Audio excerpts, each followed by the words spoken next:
वो कै दिन का नेता है या कै दिन का पदाधिकारी बना है जो शशि प्रताप सिंह को न जानता हो। अपने बाप से पूछे, वो बताएंगे कि शशि प्रताप सिंह कौन। सीवर, पानी और बिजली की व्यवस्था ठीक सब उसी तरह है जैसे का तर्ज पड़ा हुआ है। अगर आपको देखना है ना तो एक बार आप बारिश के मौसम में आइए, जुलाई अगस्त में आके देख लीजिए बनारस का हाल। थोड़ी ज़्यादा बारिश हो जाएगी, आप गोदौलिया चले जाइए, नई सड़क चले जाइए, तेलिया बाग चले जाइए, बेनिया बाग चले जाइए, ऐसे जाइए ना, इतना इतना पानी मिलेगा कमर तक सड़क पे। अभी भी मोदी जी ने 10,000 करोड़ की परियोजना लगा करके बताते हैं कि 10,000 करोड़ रुपया बनारस में खर्च हुआ। सब वो लतर लगा हुआ है, चमकौआ। अच्छा, हर गली गली में, हर रोड रोड पर वही विकास है। अच्छा, वही विकास है। आज ठेला वाले मर रहे हैं, पटरी वाले मर रहे हैं, आज वो आ रहे हैं, कल वो आ रहे हैं, ऐसा रोज होता है। सब पटरी वालों को हटा दिया। कोई व्यापारी खुश नहीं है। हमारी मंडी को ही देख लीजिए, जो मंडी रातों दिन चलती थी भाई साहब, वो मंडी 2 घंटे सुबह चल रही है। अच्छा, हाँ, आप एक दिन आके इसको सर्वे करिए कि आज के 4 साल ये मंडी कब से खुलती थी, कब तक चलती थी। एनी टाइम, एनी टाइम यहाँ व्यवसाय होता था। अब मात्र 2-3 घंटे का व्यवसाय रह गया है। ये पूर्वांचल की सबसे बड़ी मंडी है। साथियों नमस्कार, मैं हूं रजनीश और आप देख रहे हैं जन आदर्श भारत। साथियों, इस समय उत्तर प्रदेश के वाराणसी में है और वाराणसी आध्यात्मिक नगरी कही जाती है। ये देश के प्रधानमंत्री नरेंद्र मोदी जी का संसदीय क्षेत्र है और इस वक्त उत्तर प्रदेश में नगरपालिका के चुनाव का पूरी तरह से जो है धूम मची हुई है। पूरी तरह से नगरपालिका जो चुनाव है वो सरगर्मी में है। अब यहाँ 4 तारीख को वोटिंग होनी है और तमाम पार्टी के जो प्रत्याशी हैं, जो नेता हैं, पूरी तरह से मैदान में उतर करके अब शहरों में डोर टू डोर प्रचार कर रहे हैं। आज हम जिस जगह पर उपस्थित हैं ये मंडी है, वाराणसी मंडी में, और वाराणसी मंडी में उपस्थित होकर के बात करने का हमारा सबसे बड़ा मकसद यह है कि नगर पालिका का जो चुनाव है, इस चुनाव पर सबसे ज्यादा दबदबा और सबसे ज्यादा अगर पकड़ किसी की होती है तो वो व्यापारी वर्ग की होती है। तो आज यहाँ से बनारस की स्थिति क्या है वो हम दिखाएंगे और आज हमारे साथ उस पर चर्चा करने के लिए खास मेहमान हमारे साथ है। राष्ट्रीय समता पार्टी के प्रदेश अध्यक्ष रामबचन यादव जी हमारे साथ है, जिनसे चर्चा करेंगे और चर्चा करके दिखाएंगे कि क्या बनारस की स्थिति है। और राष्ट्रीय समता पार्टी की बात कर रहे हैं तो आप समझ रहे होंगे राष्ट्रीय समता पार्टी के संयोजक और राष्ट्रीय अध्यक्ष शशि प्रताप सिंह जी हैं, जो इस वक्त उत्तर प्रदेश के पूर्व मुख्यमंत्री अखिलेश यादव जी के बेहद करीबी माने जाते हैं।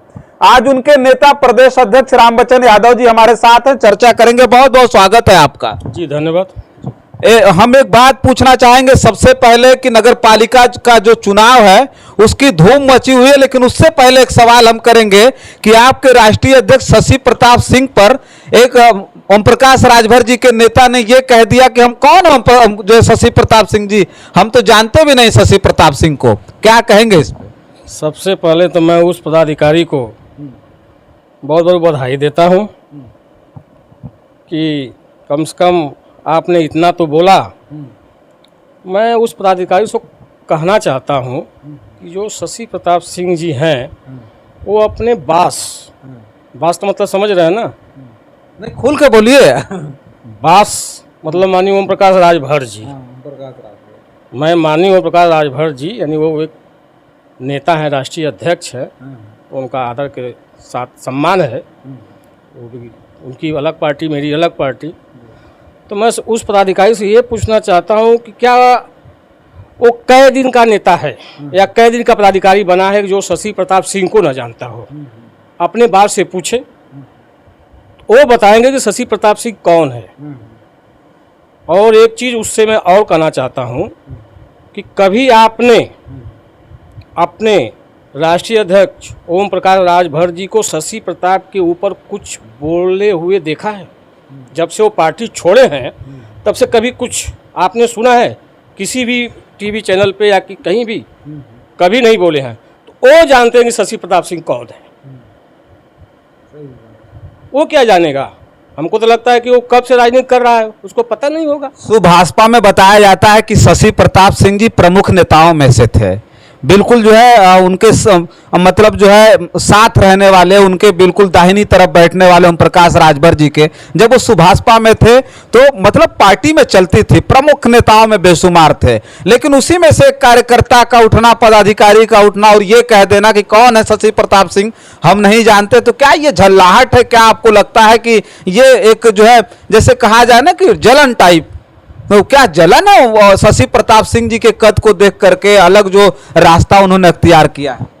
देखिए, जो राष्ट्रीय समता पार्टी का जो गठन हुआ है अभी 11 जुलाई को 2022 को ही गठन हुआ है, और ये पार्टी माननीय शशि जी के नेतृत्व में, माननीय सयोज जी के नेतृत्व में आज कहां से कहां पहुंची है, कई महीना हुआ। एक प्रदेश लेवल में इसकी चर्चा चल रही है, मंडल छोड़ दीजिए, पूर्वांचल छोड़ दीजिए, प्रदेश लेवल में राष्ट्रीय समता पार्टी नेप का चर्चा चल रही है। और हम लोग एक सहयोगी दल हैं समाजवादी पार्टी के। समाजवादी पार्टी के जो राष्ट्रीय अध्यक्ष माननीय अखिलेश सिंह जी हैं, उनसे हम लोग का बहुत ही अच्छी एक मित्रता कहिए चाहे सहयोगी कहिए, बहुत ही अच्छा हम लोग का उनसे बात विचार चल रहा है, संबंध चल रहा है। अभी हमारे शशि जी के घर पे 10 फरवरी को मानी जी आए थे। अभी कल आई हैं जूही सिंह जी, श्रीमती जूही सिंह जी, जो राष्ट्रीय अध्यक्ष है महिला सभा की, समाजवादी पार्टी की। अभी हम लोग के हमारे जो दीदी वंदना सिंह जी हैं, जो हमारी राष्ट्रीय अध्यक्ष है महिला मंच की, उनके घर आए थे। हम लोगों ने उनका वहाँ पे स्वागत किया, अच्छा उनका सम्मान किया। अभी फिर भी उसके बाद अभी हमारे यहाँ आई थी, आप तो थे ही, शशि जी के, हमारे संयोजक जी के घर पे आई थी। हम लोग का जो राष्ट्रीय स्तर के नेता लोग हैं, उनसे हम लोग का बहुत अच्छा चल रहा है, बहुत अच्छा वो लोग रिस्पांस भी दे रहे हैं। हम लोग भी उनके साथ में लगे हुए एकदम कंधा से कंधा मिला के। अच्छा, एक बात और जिक्र करेंगे कि शशि प्रताप सिंह जी को बहुत बड़ा खिलाड़ी समझा जाता है संबंध स्थापित करने में, किसी से बहुत जल्दी संबंध बना लेते हैं, स्थापित कर लेते हैं। लेकिन इस बार जो अखिलेश यादव से जो उनका संबंध दिखाई दे रहा है, वो जो है उनसे बात हुई थी, उस संदर्भ में हमने शशि प्रताप सिंह जी से बात की, तो उन्होंने कहा कि हमारा उनके प्रति कोई स्वार्थ नहीं है, हम नहीं चाहते कि हमको 50 सीट दे दे, हमको चुनाव लड़ाएं। हमसे उनका जो मित्रवत व्यवहार है, जो संबंध है, वो बरकरार रहेगा। वो कहेंगे तभी हम जो चुनाव लड़ेंगे। क्या ये सच है? क्या ये संभव है कि जब वो कहेंगे तभी वो चुनाव लड़ेंगे? जी देखिए, इसके विषय में मैं बताता हूँ। अभी हम लोग का जो पार्टी है राष्ट्रीय समता पार्टी, नेप का मतलब समझते हैं, वैश्विक शिक्षा नीति। हम लोग शिक्षा पे बहुत ज़्यादा फोकस किए हुए हैं। और जो रह गई बात चुनाव लड़ने की, चुनाव लड़ने का हम लोग क्यों मैदान में नहीं आए?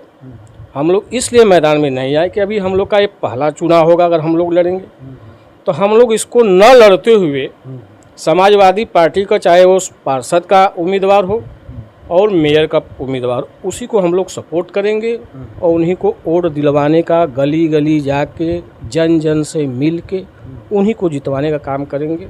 ऐसा माननीय अखिलेश जी का भी आदेश था, तो उस आदेश का हम लोग पालन किए हुए हैं।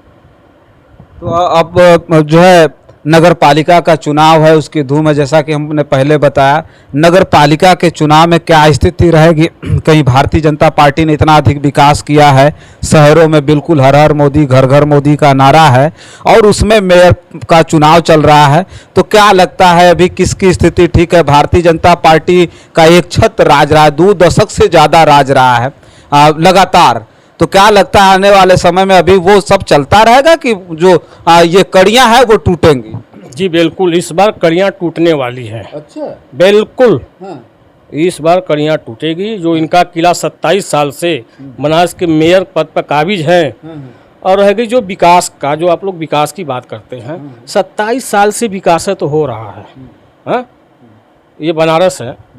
अगर अभी मैंने इसको बोला था, जो लोग, सब लोग का एक ही है, पानी, सीवर, सफाई, बिजली का व्यवस्था, सब लोग जहाँ का तहाँ उसी तरह है 27 साल से। अच्छा, ये सीवर, पानी और बिजली की व्यवस्था ठीक है, उसी तरह है जैसा तर्ज पड़ा हुआ है। अगर आपको देखना है ना, तो एक बार आप बारिश के मौसम में आइए, जुलाई अगस्त में आके देख लीजिए बनारस का हाल।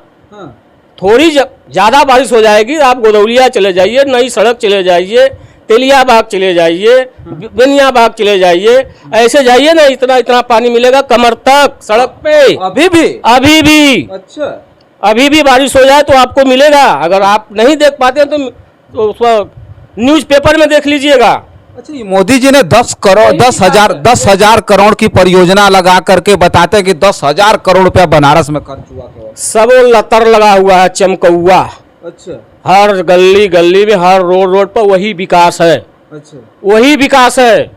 आज ठेला वाले मर रहे हैं, पटरी वाले मर रहे हैं, आज वो आ रहे हैं, कल वो आ रहे हैं, ऐसा रोज होता है। सब पटरी वालों को हटा दिया जाता है। रेडी ओडी जो लगी होती है सबको हटाया जाता है, मतलब उन बर्बाद। दिन आप लोग थोड़ा सा कुछ मार्केट में बाइट आउट करिए, उस बेचारे से पूछिए, ठेला वालों से जो फल सब्जी का दुकान लगा के किसी तरह जीविकोपार्जन करते हैं, जाके उनसे पूछिए तो अपनी हाल बताएंगे। और वही लोग इनको गिरा रहे हैं इस बार, वही लोग गिरा रहे हैं। धड़ल्ले के साथ समाजवादी पार्टी के उम्मीदवार माननीय श्री ओपी सिंह जी धड़ल्ले के साथ चुनाव जीत रहे हैं। धड़ल्ले के साथ, बिल्कुल सत्य बात। तो इस बार भारतीय जनता पार्टी को यहाँ, अच्छा, भारतीय जनता पार्टी अगर बनारस में हार जाएगी तो मोदी जी की बड़ी किरकिरी हो जाएगी। तो मोदी जी की किरकिरी होने वाली है। अच्छा, जो योगी जी भी परसों नरसों आके गए हैं ना, अब फिर योगी जी शायद 30 तारीख को आ रहे हैं, कि कल या परसों फिर आ रहे हैं ना। उन लोगों को मालूम हो गया कि अब किला ढह रहा है हमारा बनारस का। हाँ, अब घर घर मोदी, हर हर मोदी नहीं होने वाला है।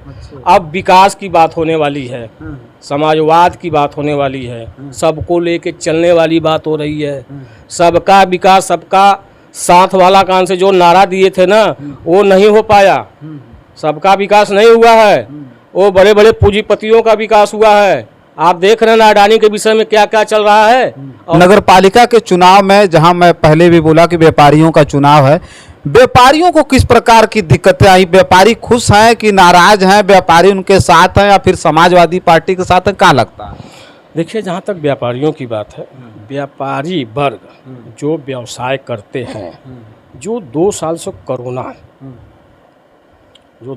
कोरोना में व्यापारी एकदम तबाह हो गए, कमर टूट गई है। जाके भैया आप लोग सर्वे करिए व्यापारियों से, वो अपना दुख बताएंगे।